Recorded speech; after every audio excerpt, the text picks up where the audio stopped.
আসসালামু আলাইকুম রহমতুল্লাহ তাআলা বারাকাতুহু। ভিউয়ার্স, বাংলাদেশের অর্থনীতিতে আপনি যদি দুইটা চাকা ধরেন, একটা চাকা হচ্ছে আপনার রেমিটেন্স, আরেকটা চাকা হচ্ছে আমাদের গার্মেন্টস শিল্প।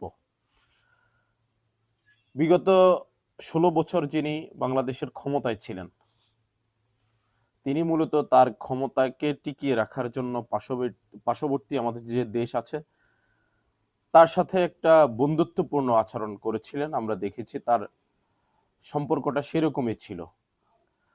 তো তিনি ক্ষমতায় থাকতে গিয়ে তাদের সাথে বন্ধুত্ব টিকিয়ে রাখতে গিয়ে আমাদের দেশের অনেক কিছুকে তিনি বিলীন করে দিয়েছেন, ধ্বংস করে দিয়ে তাদেরকে খুশি রেখেছেন।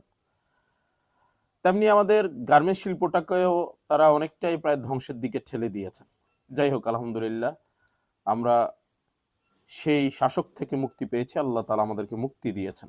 আমাদের দেশের সেনাবাহিনী আমাদের গর্ব। তারা বলছে